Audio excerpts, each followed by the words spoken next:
Here we go. Welcome, Uncle Sugar's Magic Circus. Here's the funny thing. The Marine Corps is the weirdest place in the world because you can come in as some specific thing, and then throughout the course of your career, you can pop around and become all kinds of different things. Yeah. You could start out, I don't know, like our guest today, Master Denis Cashin, who was a box kicker, and then he was an intel guy, and then he was an embassy guard, and then he was an air winger flying on helicopters and being a door gunner, and then he was an intel guy again. Like, it's crazy. And that's one of the things that I really, really like about the Marine Corps. Absolutely.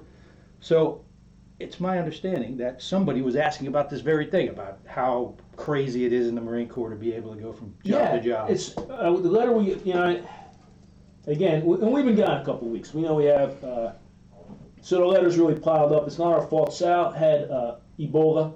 And bleeding from the eyes. Yeah, it was bad. I had AIDS, but just a small dose, so I'm better now. So we were gone for a couple of weeks, but we're back now. We're all good, and we forgot our face masks. That's all right. Anyway, the letter this week's from a guy named Scott Fonz Kimple. Fonz, I guess, is his nickname. He says, "Hey, Sal and Keith, you guys been gone for a couple of weeks. I heard you were sick. What do you?" I was a Marine, and if you're sick in the Marine Corps, you don't call in sick. What's wrong with you two? I just told you. Anyway, he goes, that's beside the point. So I was in the Marine Corps. I wanted to Latin move, that means change my MOS, and they let me do it. And I understand that you can do that a bunch of times. The recruiters actually do not lie, so maybe you could bring on a guest. All right, they do lie, but not about that. But maybe you could bring on a guest to tell us about how Marines can change jobs during the course of their career. So this segues nicely into your career. Yeah, so, Fonz, we're going to answer your question today. So welcome, Dennis. Thank you guys. One of the first questions we usually ask people to get kind of rolling, kind of get the stories rolling, is like, what made you join the Marine Corps? Why the Marine Corps? Well, I think it's I think when I talk to active duty Marines, especially junior Marines, my answer is usually a little different. It's like, hey, you want to be the best, right? Yeah. That's what you're told in formation, right? Like you're here because you looked at everything, you did the research. Saw that poster. All the stats were coming in, just definitive Marine Corps, right? I'll be honest, I was going to Nassau Community College on Long Island. Yeah.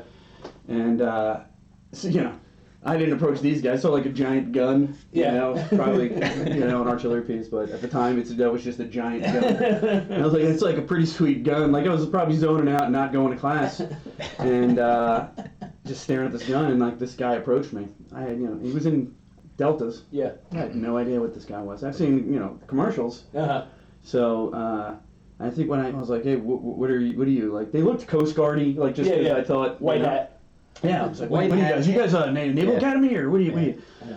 And he's like, no, we're the Marine Corps. And then immediately got flashed to I was like, nah, when the electricity hits you, that's not what comes out. Like, I've seen it, when you hold up your lightning rod. Oh, that's a sword? With swords? So, fucking Middle Ages? Yeah. So, I mean, that was Fire Dragon season, back when the commercials with the officers. It was terrible. So, I was like, all right, I'll get your card.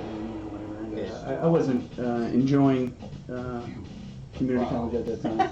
We'll say. I wasn't succeeding. I was still at home. All my peers had gone off and having great times in whatever colleges they were at. So I was like, let me. And then when he was the Marine Corps, started looking at it, and I kind of knew I didn't want to join the Army. Not anything against it, but I think as a civilian, as a young kid, you feel like.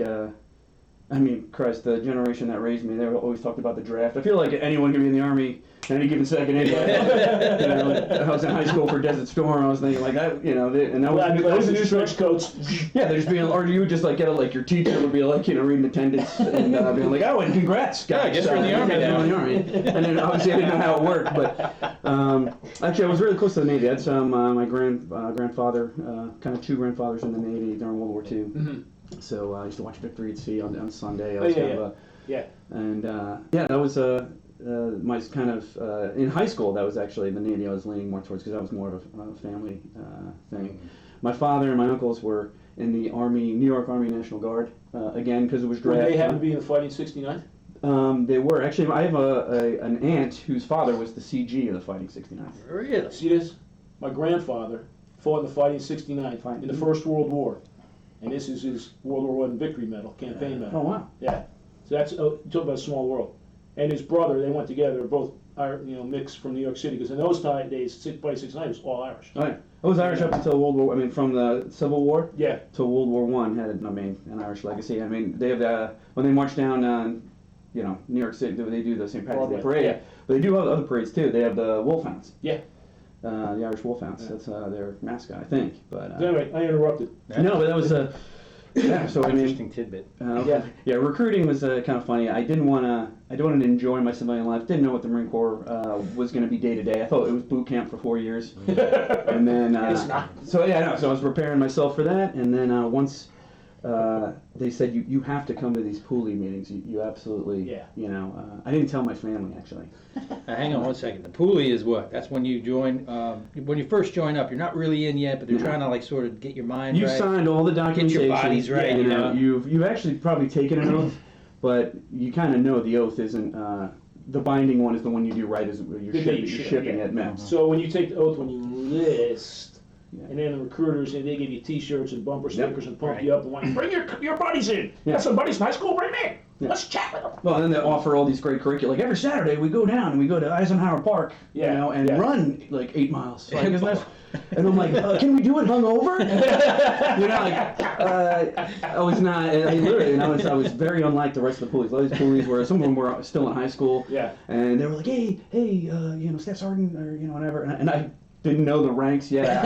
I wasn't trying. I thought, hey, you have a boot camp for a reason, right? I'll learn all that stuff there. I was like, kind of leave me alone. And he would call the house on Saturday, and my mom, and because we used to actually mess with each other. I don't know if you ever did that. So recruiters are pretty aggressive. So whenever you see a recruiting thing, back then we knew all of our friends. I knew my friend's address. I knew everything about them. And his phone number, yeah. I would like fill out Air Force stuff. I did that all the time. Yeah, because it would harass your friends after I they used to got send recruiting stuff. The one of my best friends was in the Naval Academy. He was getting stuff in the Marine Corps. They enlisted in the Marine Corps. He's in the Naval Academy. That's So, awesome. yeah, it's amazing. Used to do that gag all the time. It's fucking hysterical. So yeah, they would call my house, and I would like, oh yeah, okay, Mom. Saturday morning, I'm over again. I'm just trying to hang out and party as much as I could before I left for this that thing my family didn't know I was going to do. And I would answer, I'd be like, hey man, I think at one point I was like, hey man, I know it's a numbers game for you, so you keep calling me. I am not showing up in June. I enlisted in the November DEP, delayed entry program, in November, and June. 11th or 12th was my ship date, and I was like, going. So one time they did call me, and they're like, look, you can't not do this, right? You have to do this IST, your initial strength test, to make sure you'd be able to pass the BT down there. So I was like, all right, man. I went down there, and I did really well. I was like, are we good? We done? But I think it was during that time period when a white man comes and picks up your son, I guess, on a random Saturday morning, and takes you away. Mother's going to notice. Yeah, it was hard to hide that. I was like, I'm doing it. Yeah, while wearing shorts and a t-shirt, right? And it's like, hey, why don't you take your shirt off, little boy? I think I was in like jorts and Converse All-Stars. That's even better. You know what I mean? I was like, that's all I got. I'm not really, I don't really work out. But So I ran in, so they took my initial PFT. It was Converse Ice. Yeah. So off you go to boot camp, and then this isn't a boot camp episode. I'm sure you have funny stories from boot camp. Everybody does. But so you go off to supply school. Is that where you went? Marine Corps. They don't do it there anymore, but I went to Marine Corps Logistics Base, Albany, Georgia. Albany, Georgia. I was one of the last classes to go through school there for the 51s, and then PP&P 3052s. People I don't even know if they have those. Were you an open contract, or did you? Well, it's not a boot camp story, but I will tell you. There's a downside to not communicating with your recruiter while you're like, hey, just leave me alone, whatever. Because when I filled it, I was like, I'm done with paperwork, I'm good, right? And they're like, yeah, you just so you come to these cool meetings, and I'm like, I'm not coming to your meetings. Yeah. I was like, I'll be there in June. They're like, that's like 8 months from now. I'm like, whatever, bro. Like, we're good. And all the other, like, they hated me. The one recruiter that I had, my staff sergeant recruiter guy, he had my contract, but like the guy who would talk to me was the gunny, the chief of the RS. NCOIC. And he had like a gold tooth, like just this diesel, like, and he's from New York, I'm sure that's why they put him there. That's why I put him there. So he would just intimidate me into doing what they want me to do. Hey, hey, dumbass, you're gonna freaking come down here and do. I'm like, okay, all right, I'll do that. I'm like, I'll listen to you. Like, I think I told that in the shop. Like, this guy, he ended up becoming the sergeant major of recruiting command years later. That made a mistake there. But when I got to MEPS, like, I just hung out there, drank my ass off till they take me in the van, and I'm at Fort Hamilton, New York, right? Yeah. Around there, Verrazano. And they're like, okay, these guys don't care. They seem totally different than recruiters. Recruiters are like catering to, like, oh yeah, it'd be great. No, these guys don't give a fuck. This guy's like, all right, yeah, so you're going to be this. You're going to be a box kicker and be an idiot. And then and I was like, whoa, hold on. What are you talking about? Like, and he's like, yeah, you're going to be, your MOS is going to be box kicker, you're an idiot. And I was like, that's not, well, no, my recruiter said this, and he's like, yeah, you didn't get those, so you got this. Anyway, you leave in 10 minutes, and I'm like, whoa. So, like, I stopped this guy, and I'm like, that's, and again, because I have this attitude with the recruiter, they would take it. Yeah. This guy's not taking shit for me, So I was like, I was supposed to be avionics or something, or I was an electrician or something, I think I said, but I think MOS turned out to be avionics, aviation avionics. So the second one was supposed to be legal because I saw A Few Good Men. I thought that was cool. And I thought me and Kevin Bacon would have been like pretty awesome, And I'm sure that's how the recruiter's like, well, have you seen A Few Good Men? It's that, I was like, Tom Cruise. No, you're Kevin Bacon. I'm like, all right, So meanwhile, I found out what they do. They literally they're either the court recorder or they're just like literally. Oh, it's horrible. Yeah. I ran into a couple of those. You're like an office clerk. And the third one was supply and support administrations and operations. Ooh, that sounds good. Right? That's why I was like, yeah, put that on there. And then he's like, yeah, that's box kicker. And I was like, no, I was supposed to get some other like legit. He's like, that's box kicker. Yeah. And I'm like, well, I don't know. And he's like, all right, I can send you home right now. And I was like, I already had a going away party. Like, that's literally what was going through my head. I don't want to look like a schmuck. Exactly. I was like, I don't want to look like a failure before I even began. So I was like, all right, whatever. At least it's 4 years. Out of here and doing something. So that's exactly what I did. And then I went to supply school after MCT. Yeah. And then I was looking to do what most people that I was with, I felt like they were like, oh, I'm from South Carolina. Can I get North Carolina? Like whatever. Obviously some Marine bases in New York, but I was like, even the Master Sergeant Gunny there was like, hey, you're going to either do Okinawa now, or you're going to do it, 3 years from now. Yeah. You're going to Okinawa. And I was like, all right, now sounds fine. And like just me and like 2 other people, so obviously we got overseas. All you do is put overseas, but I found it funny that everyone who was like, I want to go to Lejeune, I want to go to Lejeune, they put that down. They get Pendleton, and everyone else who put Pendleton, they got Lejeune. And then they're trying to switch. So that's always the general rule in the Marine Corps is like, if you want to go to Camp Lejeune, you put Pendleton. Like, that's your first pick. Every time you're like, I want to go to Pendleton, I will die if I don't go to Pendleton, and the last thing I want is North Carolina, and then guess what? Until they need somebody there and they shove it up your ass. Hey, jerk off, you've been putting this on there for 3 years. You said you want to Lejeune. It does backfire eventually, Actually, I'm in backfire mode right now because I've been putting like joint overseas. Like I just wanted a joint unit. I've been putting that forever. But careful what you wish for. But now 25 years into it, now it's like I'm at the point where my family, they have no desire. Like coastal Carolina is great. It's home, yeah. Well, your kids reach a certain point. Yeah. I did the joint thing in Germany for 3 years with SOC Europe, but my kids were little. Yeah. And they were just coming of age when we left there. They were 10. The twins were 10, and it's like you could see a little trepidation for the first time when they leave their little screwball friends. You have to figure that piece. And on the other hand, my brother's kids were older. It's like they're in high school. Hey, we're going to Texas. He's a Marine too. Texas. There's no Marines in Texas. There are now. Shut up. Get the gun. And that's that. We're the first. We're going to colonize. So to encapsulate, like, I know it's like a big part of your life, but like I want to get to the lab move, right? So you did the supply thing. That was good?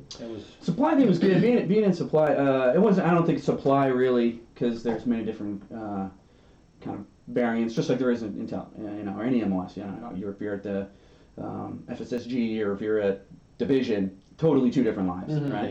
Yeah. So I was with Marine Corps base, and I big supply. I was gonna say I unknowingly reaped every benefit I possibly could to culturally, be a Marine. So I didn't have to deal with UDP was coming over all the time. I would get FAPS from them, guys who were broken, like from infantry battalions. All right, sorry, I got to stop you. So you said UDP and FAPS in the same sentence, so we just got to break that out right People in quick. TV land don't know what that I've done means. many So episodes already. You've yeah. already had the UDP vernacular is a published. unit deployment program, right? Yeah. So you go as a whole unit, like a battalion level event. Yep. You go overseas for a period of time. 6 months. And yeah, for the Marine Corps, it's Right. to answer the PACOM kind of requirement Yeah. we've had since Christ. post Usually it's to Korea, right? Oh, it's Or okay. No, it's to Okinawa. Okinawa. And then you you just become a theater that combatant commander's one of his assets. You bounce off island Yeah. to do training Yeah. in Thailand, and do some more training in Hong Kong. Yeah. And then you hook up with the Royal Marines and do some more training. And then you said FAP, which is the Fleet Assistance Program, and that's like there's not enough people to do some tasks, and so in the Marine Corps they will just like task a unit. They're like, you have to give me 3 bodies, and their job is going to be to go stand outside the friggin' fence and just make sure nobody comes in. Yeah. You have FAPS and CAPS. FAPS are Right. for per installation, and you have CAPS. Mainly, you see it more on the West Coast, which is the camp assist. That's like a regimental commander. Yeah. Being like, hey, who are these like 03s that are not going to make the next deployment? So I would get CAPS also, more in the intel shop than I would in the supply shop. But it's all these extra guys that are not part of that MOS or demographic, but it's in any Marine requirement. Yeah, because they are doing things like watching to make sure that this one dumpster, the raccoons are all over it. Yeah. Make sure the raccoons in it. The base stables need someone to check out the saddles. Actually, half the guys would love that. Yeah, Usually right. get stuck with the the dumpster. The raccoon. Raccoon defense plan. But so these guys would come down. I mean, I saw Lance corporals who had been in Desert Storm, like they're on their way out. '95 was a weird time. My MOS school was pretty short, so I'm in literally from boot camp to my first duty station. I felt like I was there in 5 months. Mm-hmm. And so I still had enlisted Vietnam staff NCOs. That was the weirdest part. And I saw that was the last 2 years of my career, maybe 3 for the sergeants major who were working for 3 stars. Yeah. But those guys were, they were. It was the first kind of mentorship you get, Oh yeah. and it was. When I tell you, I got to the grunts as a second lieutenant. My platoon sergeants, gunny, first sergeant, all of those guys were multiple combat tour Vietnam guys. You talk about, and I was blessed. I had great guys, and they never belittled me, made me feel like an idiot. In retrospect, I asked some goofy fucking questions. These cats Right. took me way under their wing and never made me feel stupid. I was blessed, but all those guys, like you said, were Vietnam guys. Yeah. All multiple combat tours. Purple Hearts were it's like they were throwing them out the window. They all had multiple Purple Hearts. But it was great. It was a great environment. So most of the guys I had they were little PFCs or Lance Corporals in Vietnam. So I'm multiple tours now. I mean, because again, '95, that's the 30-year mark. So Exactly. Those guys. That was it. Like when I met them, they were like, "Hey, well, Nice to see you. you see them on Friday, and you're like, oh my God, you were in Vietnam. You see your dad and these people." Now, why on Friday?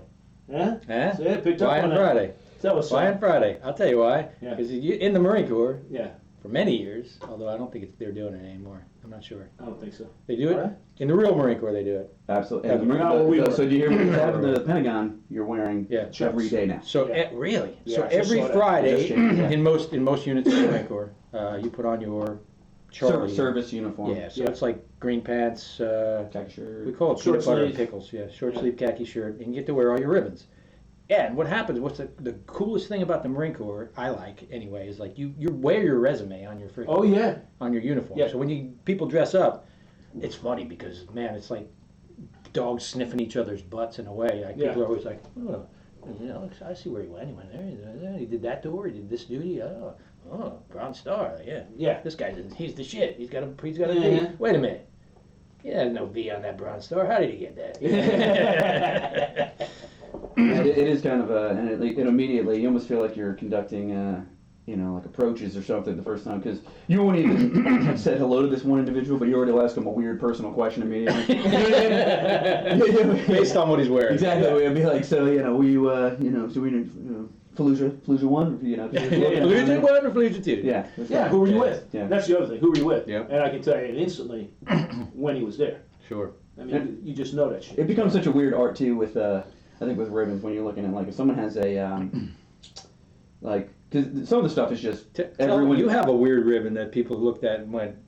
I remember you telling the story about the older guys. Well, and it was not a weird ribbon for today. Yeah. But it actually does make you kind of, you know. Well, I don't think. I mean, when you guys got out, I mean, I think it was more normal. I mean, obviously, this other services get a lot more for some weird stuff like the. Yeah. It's called Air Force. You get ribbons when you graduate boot camp, and I'm like, if he's in the military, isn't it kind of a given he graduated boot camp? I don't know. I'm just trying to think things through. Marine Corps stingy with ribbons. Well, and of course it's stingy with personal awards, but most of the stuff that the Marine Corps gets now are their DoD decided upon things. Yeah. So like, you know, I have broken time, and you know, lap move has something to do with it as well. But during my reserve time, after I was I got out of active duty, I was working Nassau Coliseum, a Toys for Tots event at a New York Islanders game. Yeah. So of course, side by side is like the Marine Corps Reserve, and then the Marine Corps League, and a lot of World War II and Korean vets happened to be there. The Vietnam vets were there as well, but I feel like they were still in the know. They're like, oh, that's that thing. Yeah. Because a lot of stuff they decided upon, like the combat action ribbon, was it's retroactive. I think the Vietnam guys were the first ones. Okay, yeah, let me add that to it. I don't think the Korean World War II guys gave a crap. Like, oh wait, let add the combat action ribbon to my repertoire. Like, you have the World War II victory medal. You're like, that's inherent with World War II. And, no one had to prove they were in combat essentially. Yeah.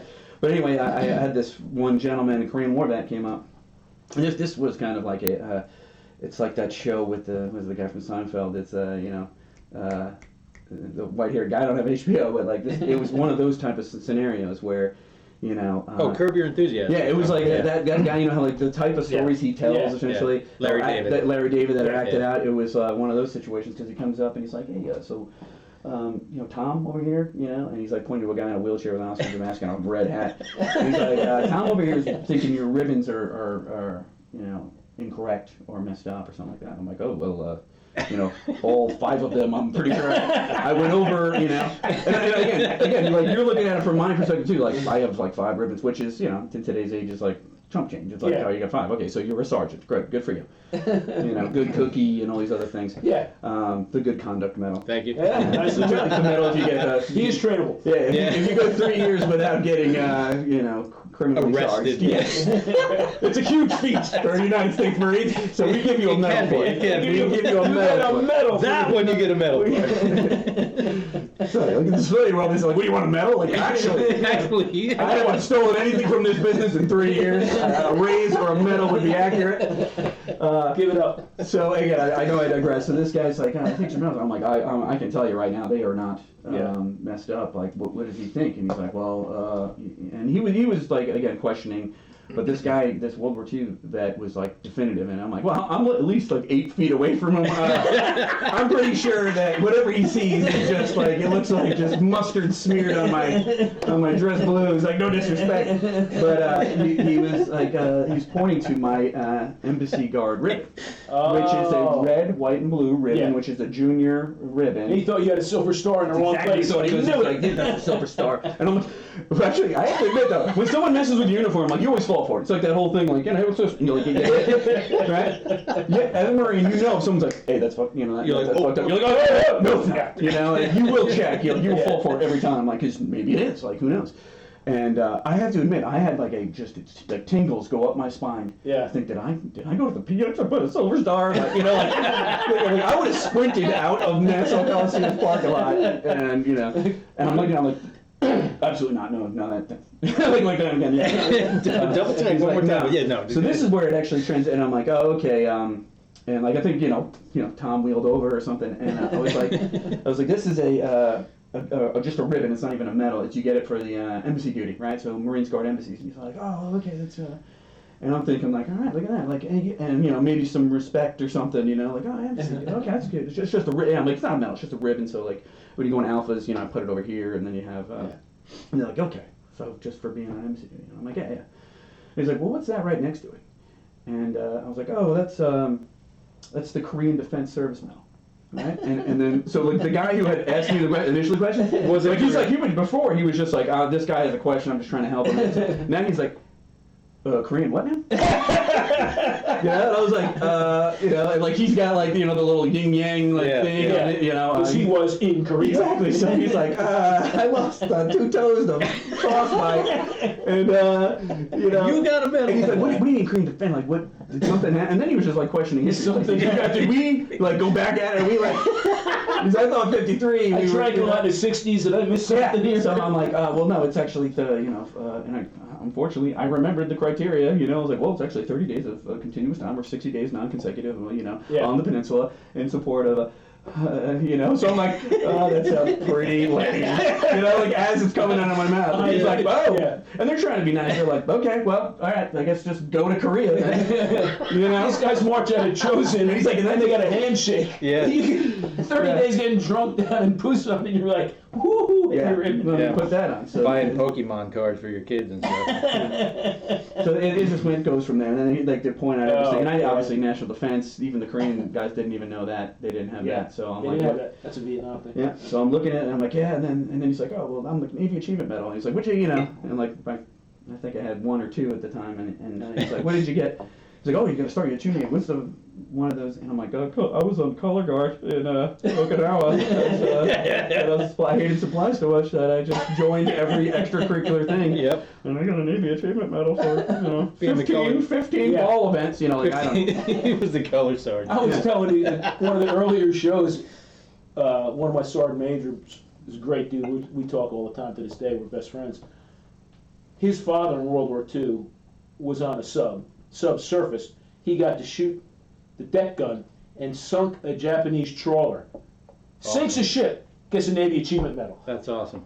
Modern day now, I'm like, what'd you get that for? I'm like, I don't even know. I was on recruiting duty. They gave it to me. Yeah. Meanwhile, this guy's sinking ships and he gets a Navy Achievement I Medal. rearranged the battery shop to make it more organized and so you can get the batteries out easier. And so I got a Navy. And then the guy after me rearranged it. And then Put it back to where it was. It's usually Usually the colonel hated it. Oh my God, that's awesome. Oh yeah. So Thanks, man. so you let move. Well, what I did was I was on the island of Okinawa, loving it, and but I knew that was going to end pretty soon. So I actually tried to be a drill instructor, and they, obviously, you're way too junior at that point. What rank were you then? I was a corporal. Yeah, they used to put corporals. Well, they said they would. They went back and forth in the 80s, Yeah. 90s, but then they stopped it. The only criteria was at the time was you had to be on your second. So it's like, if you're on your second, you can't be on your first enlistment and be a corporal. As soon as you re-enlist, we'll give you order if you meet the criteria. Yeah. We'll give you orders to pass on, no problem. Yeah. Because as soon as and that happened on MSgt too. As soon as you graduate any SDA school, you get 100 promotion points. So you're gonna be a sergeant, immediately. It's a matter of time. So SDA school. special duty assignment. Yeah. Thanks. So there's 3. I don't want to tell you SDAs because It's fine. It's changed so much. But the special duty assignments you get, which are usually recruiting, drill instructor, and Marine security guard for the Marines. Sure. And then they also have the combat instructor now. That's gone back and forth. Yeah, SOI has gone back and forth. Sal and I were just talking about that before you came in Yeah. today. About the SOI was not a thing, and it was a nightmare. They made it a thing. SOI got way better. Then they made it not a thing again. And what do you think's going to happen? I'm a battalion commander. You tell me I got 3 quotas of SOI. Who am I sending?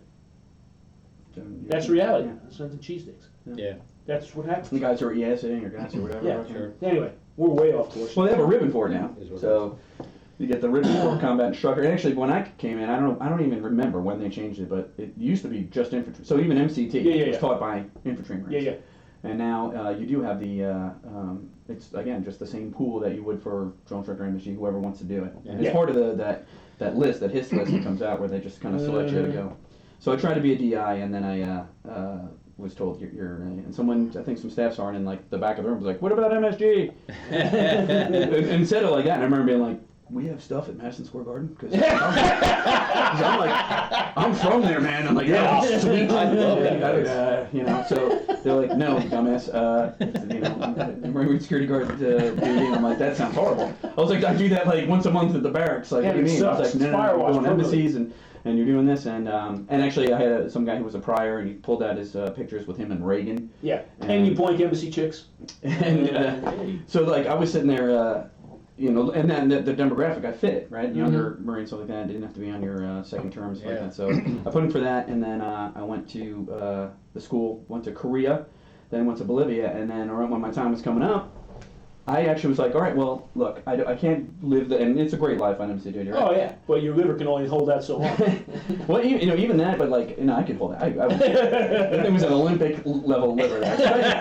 No joke. It actually was because I was in Bolivia, 14,000 feet altitude. So like when you like this after getting off the plane, well, just you'll be asleep, you know, or like throwing up or whatever. But after around, you take some pills before you get there. Diamox just increase your red blood cell count. So I, you know, kind of adjust, and then I flew back from my brother's wedding in Boston. Like, you know, I'm 160 pounds at the time. You know, like I'm always, you know, a slim guy, and I basically outdrank this whole entire wedding. And like, everyone's like, "Hey, slow down," so because I'm sitting there, you know. Now listen, an Irish wedding in New York, you gotta realize it was in Boston. Oh, worse, yeah. It's like worse when it came to drinking. That is the level drinking. Yeah. Yeah. So when I was like, at the end of the night, I was sitting there. I felt like Captain America, where like, you know, drinking doesn't work on me anymore. You know? I was like, and my favorite part was my older, because I'm the youngest. My oldest brother, who was the best man. My eldest brother was the groom, and you know, he's trying. It's his job to make sure everything's going all right. And he's like, all right, look. And I'm like sitting there like, new family members, let's do shots. You know? So like I'm doing shots. My brother's like, hey, come on, you don't want I don't want to make sure you don't ruin the wedding. You'll regret it. I'm like, yeah, you're right. Yeah, no big deal, no big deal. And like, again, that whole like week and a half I was home. You were a man god. That you become like a god. It's like it's the same strategy we have for the Olympic Training Center being in Colorado, right? So you know, if there was 14,000 feet, yeah. 14,000 feet is like what you fly into. I think where we lived is between 12 and 13. It was 12, like because I mean, anything over 10. Yeah.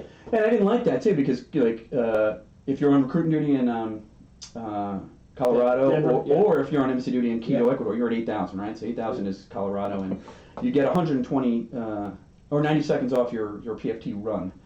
Well, I'm telling you, when you go to 8,000 and then go to like 12, I mean, it increases exponentially the effects that is. Yeah. Like when I got off the plane and I was a young guy in good shape, you know, but like bringing my luggage up like one flight of stairs, you're like, and you don't ever get to that point where when you're doing cardio, like you get to a point where like you're not having nightmares. You get to a point where you know you're just not feeling weird, but you don't ever get to a point where like, oh, okay, now I'm going to run a mile and it's not going to kill me. Yeah. So I mean, doing that, and our PFT route was all downhill, just to kind of because 90 seconds was great. But it did not even things out from like a recruiter in Denver. So let me ask you a question. So we're talking about embassy duty. Embassy duty typically is broken up into two segments, right? There's what they call a hardship component of your tour, and then there's what they call like I don't know. It's like the gravy part, right? So you got to do the hard part first, and then you get to do the kind of better part. Not necessarily. No, but it's a needs of the Marine Corps thing, but generally. They had and they've changed it from time to time. They actually changed it from like 3 posts to 2 posts and back to. It's 3 again, isn't it? I think it's currently 3 for the watchstanders. I think it's still maybe 2 for the because of the longer tours you have as a detachment commander. I think it's 1 for them now. Oh really? Yeah. And actually that makes sense. That continuity is hard to maintain, and it's important. You know. Yeah. There is no like civilian. But I don't know for sure. Yeah. I don't know either. Yeah, I haven't looked into it for a while because of kind of being I'm not ineligible as a Marine, but I'm ineligible based on. My family. So it could be like you go to Ouagadougou and then you go to France. You could go to France. If you go to France, they just try to give you that Ouagadougou on the other side. So you'll be in Bujumbura, Burundi. So that's the one thing I'd rather. Obviously, I mean, no matter what you're going through, you'd rather do the tough thing first. Yeah, absolutely. Because, but then it's also needs of the Marine Corps, right? Yeah, so there's like 8 guys in Helsinki. Right? Yeah. So and how many dudes are sucking it up in Bujumbura, Burundi, Monrovia, Liberia? Like, there's not enough spots for those guys in all these great places. So so I was like middle. If you look at mine, I did my good one, and obviously mine was overinflated because it's a battalion commander's view of how good it is. They're like, this Marine can go to the PX. This Marine can do college classes at night. Like, you know what I mean? Like, this Marine, you know what I mean? You're like, those things, suck. He has access to the internet. Exactly. Well, I get access to everywhere, but like the MWR, I could go and do MWR things, Army MWR, on Yongsan Army Base or whatever, like that links to... It's a luxury! It literally was like Helsinki to a battalion commander. He's like, he's like, or to a full bird colonel. So that's why I went to Bolivia. But Bolivia, in my opinion, I think a lot of Marines feel this way. Like that was my awesome post. Cool place. Really? Korea was hard. Any place that there's any very important country to the United States of America is going to make the life of that guy. Like it's eggshells. There's no flexibility of your behavior. Yeah. The people that you're working for are very senior as well. So like the person who is the RSO at an embassy in France, he is going to be a guy that's like SES level and whereas you go to Bolivia, you've got guys fresh out of like FLETC, that are like, I'm a DSS agent. Like you're going, exactly, and they become your friends, and they're essentially like it's like having really cool captains, in the Marine Corps, as opposed to like, I've got this weird assignment where I'm hanging out with a whole bunch of lieutenant colonels and colonels, That's what Korea was like. Even though it was, the embassy community is always really great. It's just there's the relatability, and then. So since we're on this, talk to us a little bit about like what is life as an embassy guard like? It's hard to say because it is for you. It can get a lot of repetitive things, but repetition is actually where you kind of make your money.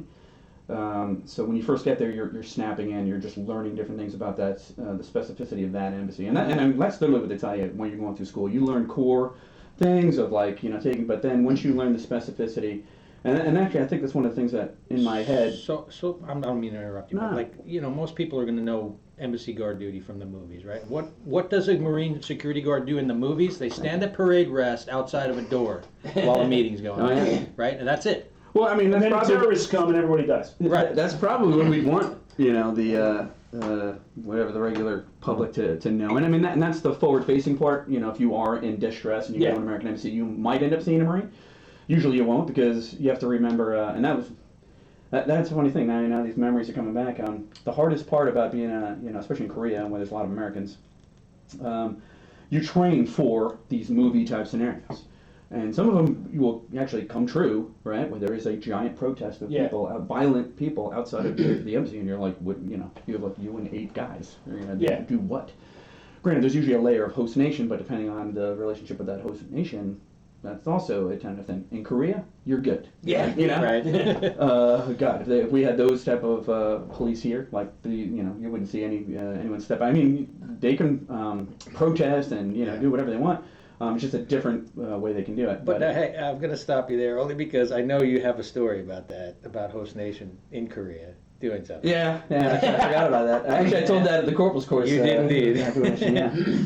So general life is a lot of drills and reaction to things, and many times the greater world will prompt your reaction to things, and then if you're not paying attention to the greater world, it'll affect you, and you didn't even realize it was going to affect. So the thing that I've got a couple of cool, funny MSG duties, some that are international things, some that should have been international things, but they weren't. And this is also the difference between being in a place like Korea, very important, trading partner and everything, and then a smaller country that we actually had a good relationship with at the time, and just how things can operate there.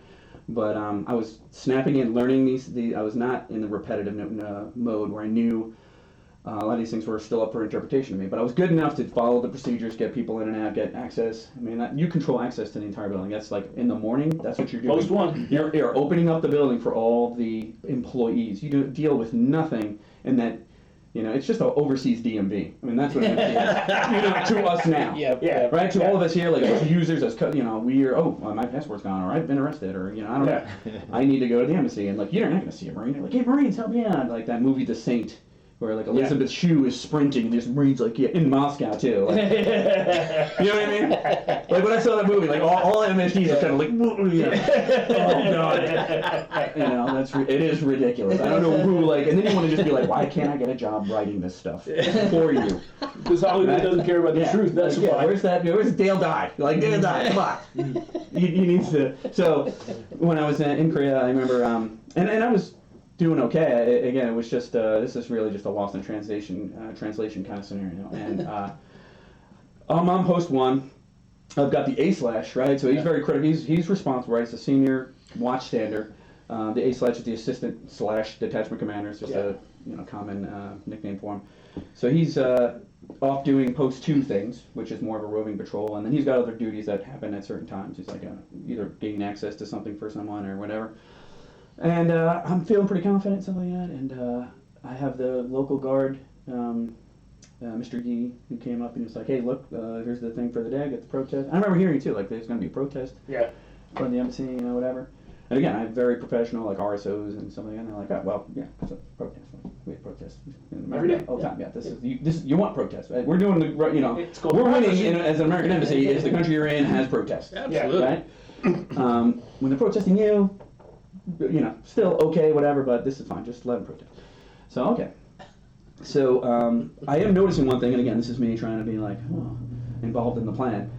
The place where the vehicles come in, so only the Marines, the ambassador, and then maybe a few other vehicles will come through this like main road gate. Yeah. And there's a bunch of Korean National Police that essentially live for 2 weeks at a time on these double-decker, it's like those British double-decker buses. Yeah. They do that all over the city, right? And that's part of their national service, right? So the Koreans have to do national service. It's not always in the Army, Navy, Air Force, and Rock Marines. They can do this police thing. You see them all over.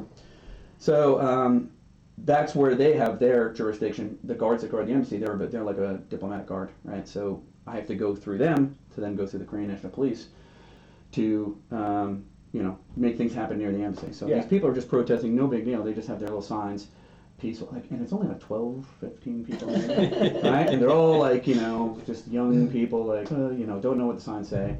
And I just see that, again, they're right in front of where the ambassador's vehicle goes in and out.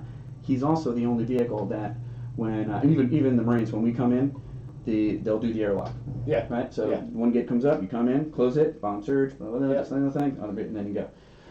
Both gates go open, goes right in because his vehicle's under 24-hour surveillance, and it's like they don't need to do that all the time. And he's an ambassador, he wants to really get stuff done. I got stuff to do. So this is like 1998.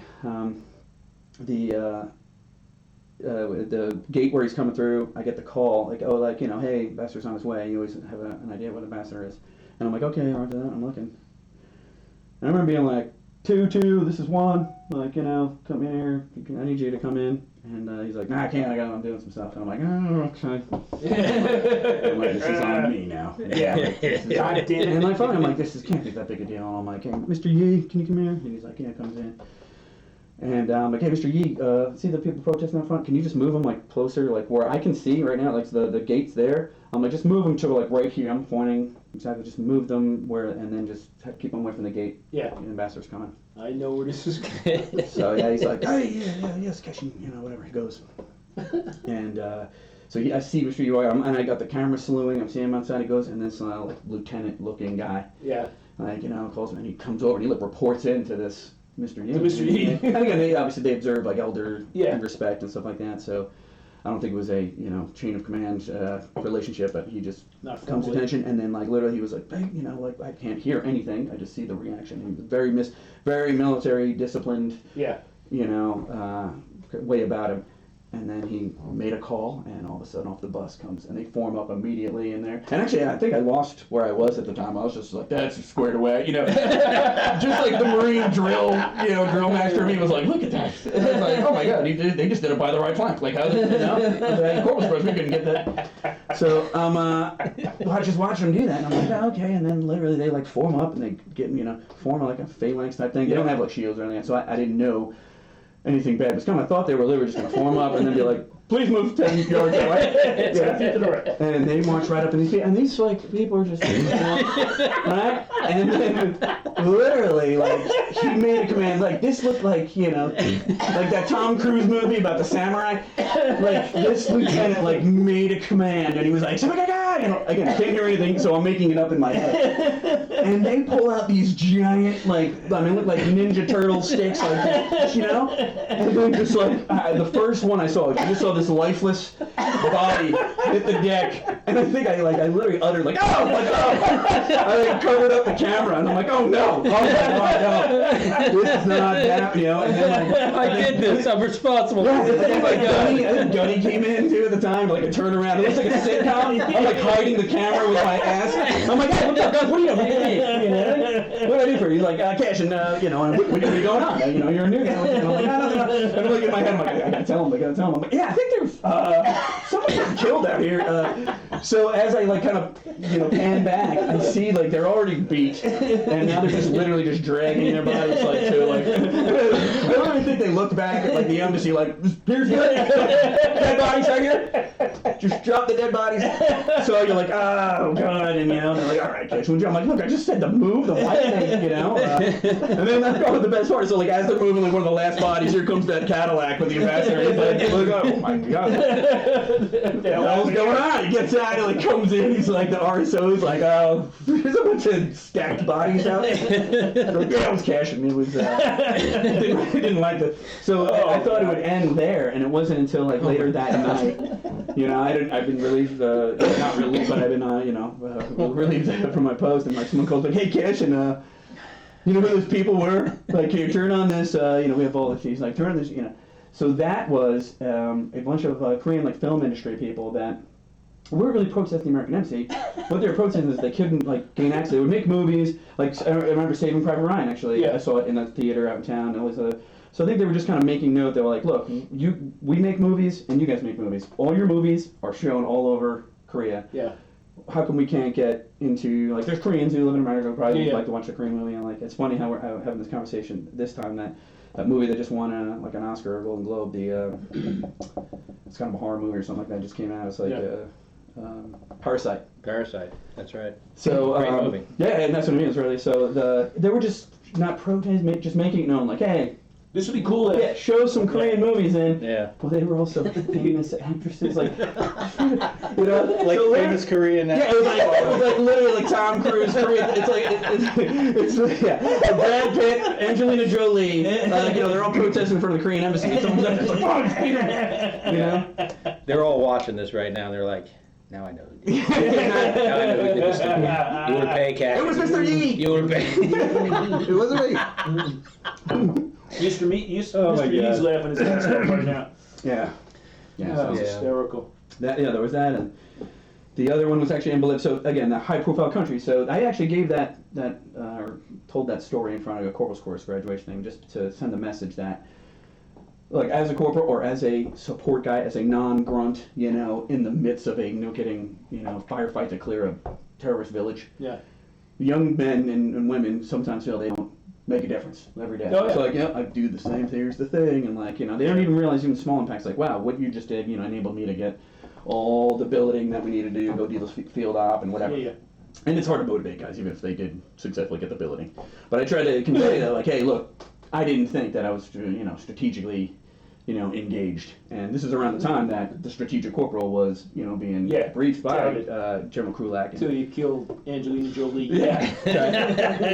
Actually, you know, I think deep down General Krulak was like, that was good to go. It was good to go. We don't see these movies. You know? Movies suck. Yeah. So you know, but it was Korea that was the fertile ground for that environment. So we went to Bolivia. I was a REACT NCO there, so the non-commissioned officer. The REACT NCO is the guy that's responsible for, like, first of all, the equipment that needs to go. You make sure the plans are good, and then I would assist. I don't always get to know. Usually it's a surprise. It's like Inspector Clouseau and Kato. REACT drills, you know what I mean? Like, when you least expect it, some ninja just pops out and like, you know, trying to kill me. Yeah, in the hallway, and you're dead commander, and you have to fight him. So you do these drills, and so as REACT NCO, you're also responsible for fanfire once a month. You have to go to the range, or you should. I know there's places where you get it waived to just refresh your memory of those weapons, which is good. You know? So I mean, we had neither of my embassies ever had an ND. I know that's a big thing.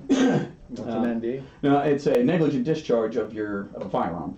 So shooting the gun in places not intended to be shot. Yeah, you accidentally shoot your gun. Yeah. So we don't have a lot of indoor ranges. No. Yeah. But the desk pop has become a certain pop culture thing that everybody wants to do. So we're getting ready for it. Anyway, had a lot of ammunition. We were in the transition from the 357 to the 9mm. So I was one of the 357 guys. So when when the last one left MSG duty, all that stuff should have been gone with 38 Nyclad ammunition because they didn't want to use 357 ammunition because they had incidents where it would shoot through the assailant and then through the bulletproof glass and then into a consular officer's shoulder and things like that. So crushable Nyclad, kind of like more like 9mm stuff.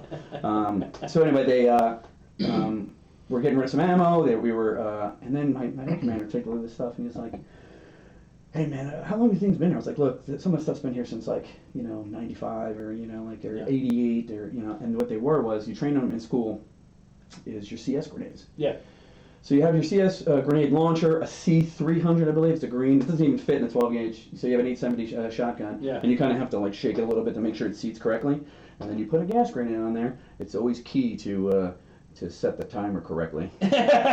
Don't set it to 0 when you're shooting it out of set it to 0 if you're trying to just throw it or something like that. Yeah. But because what'll happen is you will fire it and then you will disappear into a white cloud of horribleness. And so we decided to get rid of a lot of this stuff and order new gas grenades, right? There would be some protests in South America over some things different than what's going on today, but never so much that we had to do gas grenades and do things like that. So we went out to and this is another awesome thing. So I remember when I first got there, hey, you're gonna be the reactants here, you gotta do some ranges. I'm like, all right, well, where's the range? What do we do? In Korea, I had 5 months lead time and then also stuff just to transport the weapons. I needed to get the State Department to talk to the president and things like that, because it wasn't a military relationship, it was the State Department relationship. It made it tougher. It's easier to go from Yongsan up to some army range and just shoot. So we, I'm thinking it's going to be the same thing. And they're like, I don't know, man, we'll just drive on that road and then start shooting into the Andes Mountains and it'll be cool. And I'm like, what? Amazing. So we had done that a couple times and I remember, our driver would just be like, I'm like, Pedro, get something that's in the shade, because last time, right? So we would just literally drive me, we'd just see him that's 300 meters, that's good. It's just the side of a mountain. And we're just woohoo, and we just start shooting. And we set up, we have the Humvee there, or not Humvee, the Suburban. So then we're shooting. We do the whole course of fire, everyone gets qualified, all this other stuff, and now we get to the point where I didn't want to do this from the start. Yeah. I mean, these things look like they had oil dripping off of them, they were just not. Yeah. And he's like, no, we want to get rid of them, and it's good training, okay, it's good training. I'm like, okay. Here we go. So actually that was where I made reference to it, I load the first one, or I give the first one, I'm like, all right, remember, load, put the attachment on correctly. Yeah.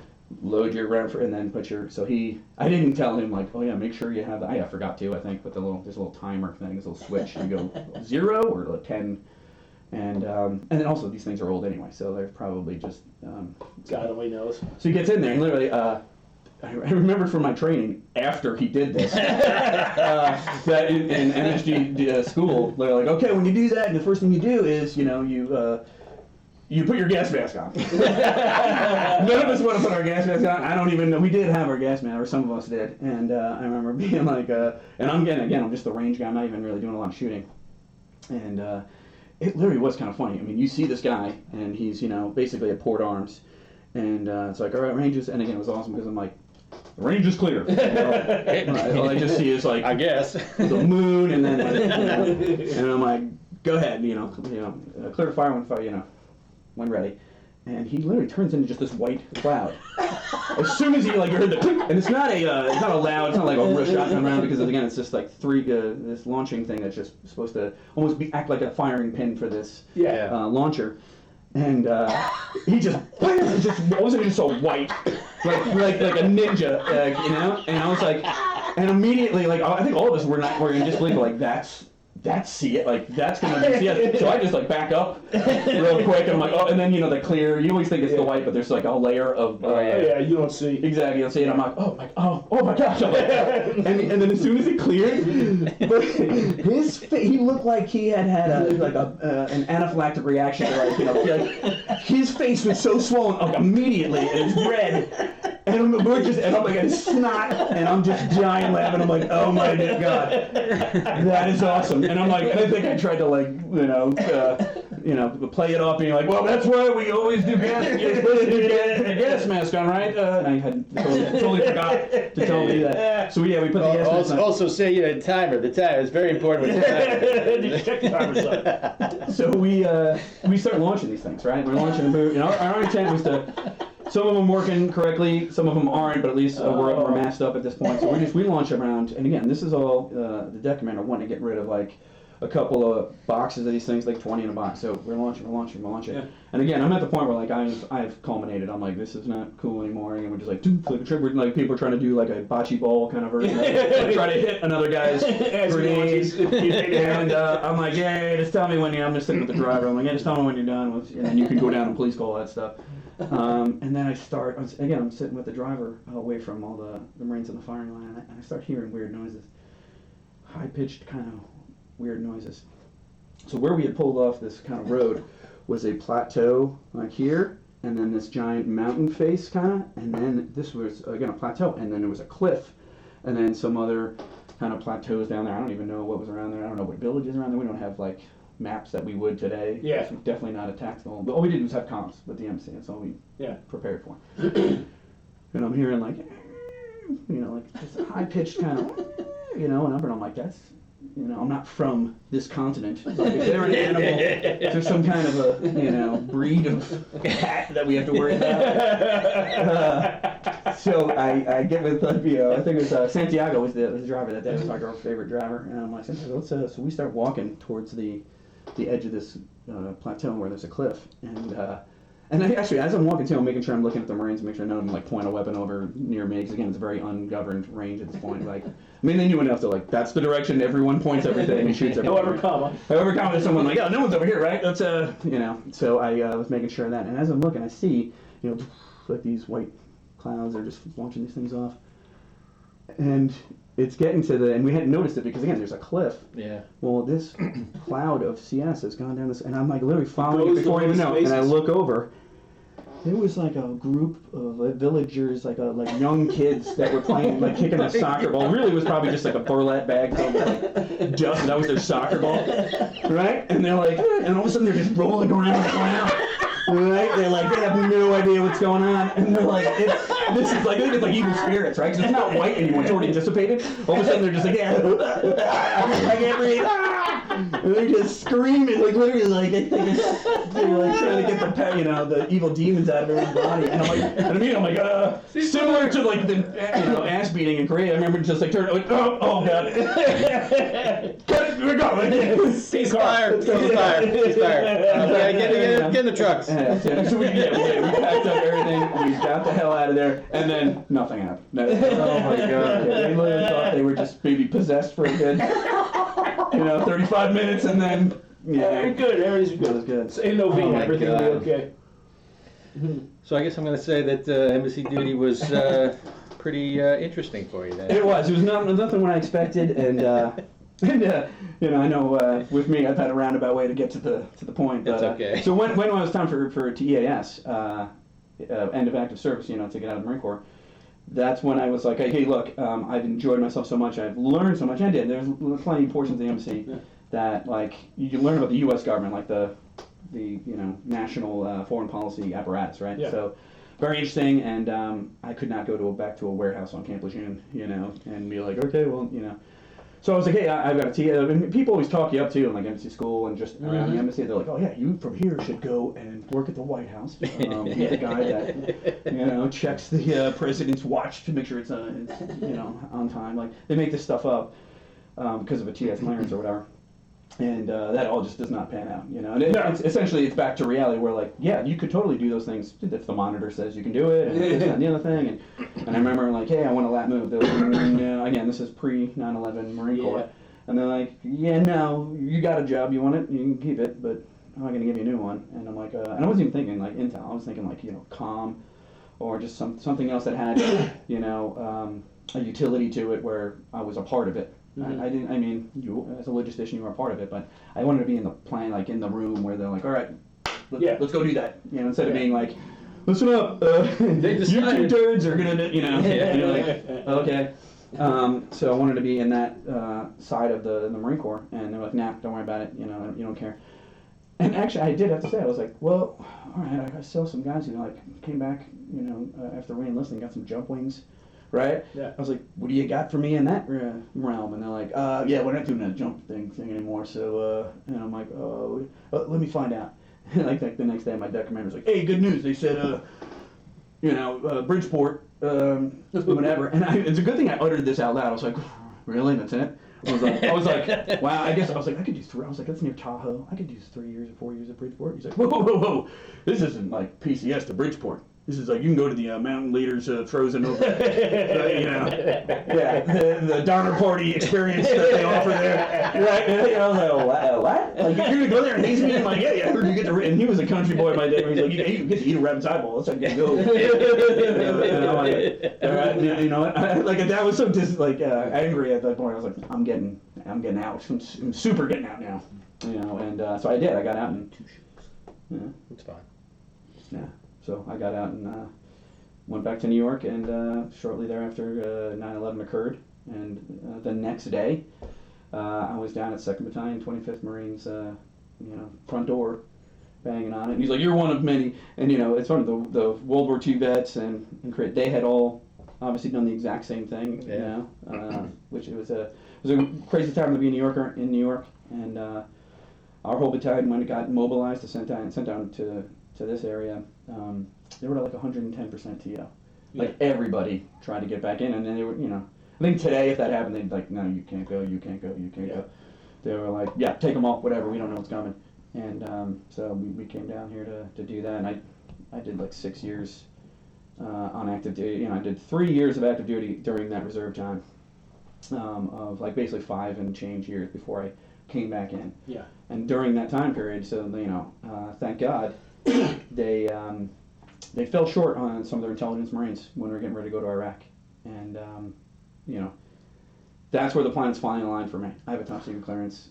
They have a requirement. It's not as firm, and it is now, but back then the reserves were not as firm. They were a little bit squishier than the active and we go through these cycles, and war changes everything. Yeah. And it does, and that's the reality situation. So opportunities exist. When right before we left for Desert Storm, our battalion commander, and I was at 1st Recon then, had been platoon commander, company commander, S3, and the XO of 1st Recon Battalion over the years, mostly in Vietnam. He sat us all down as battalion commander of 1st Recon. He goes, boys, everything as you know it is going to change. And I'm thinking, yeah, right. It did. Yeah. All the rules go out the fucking window. Yeah. And it becomes interesting. I remember that, OAF1, it was like that as well. Yeah. It was like, just the little things to the big things. It was like, hey, where do we go do that over there? I don't have a Humvee. Like, shut up. Just get in the car. Yeah. Get in the Humvee and just drive it up the road. I didn't sign for anything. What do you need? I need 10,000 rounds of 5.56. It's over there. Just go take what you want. Yeah. It was pandemonium. Yeah. So that's like, I opened the show by saying, like, it's just a weird thing, but if you keep your mind open to opportunity and you just kind of, you're flexible and you watch what's going on, you can find yourself in all these different pathways in the Marine Corps. Yeah. It's really cool. Dennis, thank you very much for coming on. I appreciate your time, man. Yeah. My pleasure. My fun. It was a lot of fun. Yeah, appreciate it. Thanks, man. That's it. Thanks for having me.